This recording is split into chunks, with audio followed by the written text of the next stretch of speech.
Welcome to The Explainer. Today we're tackling a question that trips up students everywhere. What's the real difference between a research methodology and your study skills?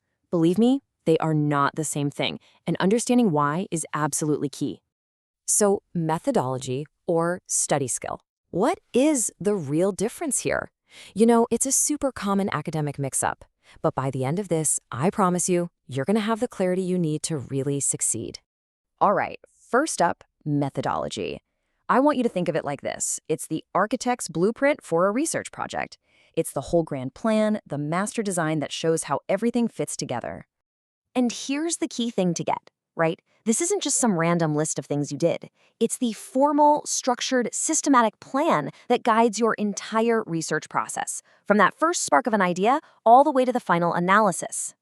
So you can see it's your whole game plan, your framework. It explains how you gathered your data, how you analyzed it, and, this is the most important part, it answers that critical question: why these methods? Why did you choose to do a bunch of in-depth interviews instead of a big online survey?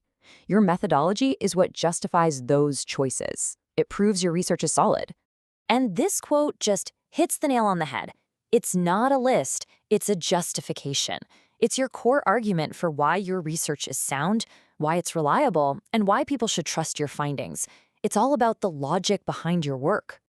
Okay, so if methodology is the big blueprint, what are study skills? Well, let's switch gears. If the methodology is the architect's plan, your study skills are the carpenter's tools you use every single day to actually get the work done. Yeah, these are the actual, practical, hands-on techniques you use to really grab hold of information, understand it, and, remember it later. They're the things you do to learn. And this toolbox is filled with all the stuff we're super familiar with, right? Things like note-taking, managing your time, different ways to read and absorb information, memory tricks, and, of course, prepping for exams. These are the skills you use in every class, not just for one big research project. And honestly, if you remember just one thing, let it be this. It's so simple. Study skills help you learn. Methodology helps you research. Two totally different goals, and so they need two different approaches. All right, so let's put them side by side. This is where it's all going to click into place, I promise. Seeing them head to head makes the difference crystal clear. Just look at this breakdown. The scope for methodology, super specific, just for research. But study skills, you use those for everything in your academic life. The nature of methodology is a structured plan. Study skills are practical tools. See the pattern? One is focused on how research is done. The other is on how your learning is improved. Blueprint versus toolbox. Okay, so we get the theory. Blueprint, toolbox, got it.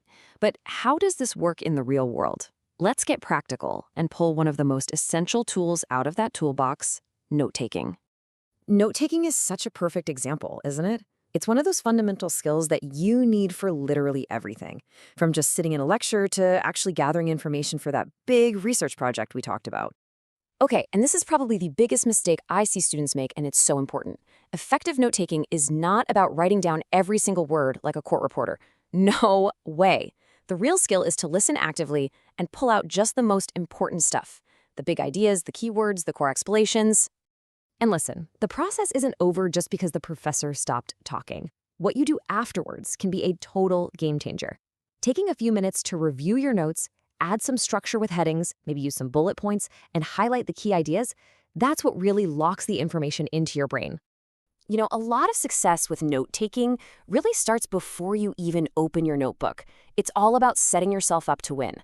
That means getting there a little early, finding a good spot where you can really focus, and having your stuff ready to go.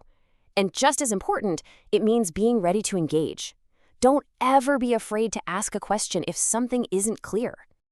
Okay, so what's the big takeaway here? Let's bring this all home and talk about your path forward. So here's what we've learned, all boiled down. You've got your methodology, that's the structured research blueprint, and you've got your study skills. Those are your practical learning tools. The secret? You absolutely need both. You can't build an amazing academic career without a solid plan and the skills you need to get it done. So there you have it. You've got the blueprint, you've got the tools, you understand the difference and why they're both so important. The only question left is, what are you going to build first?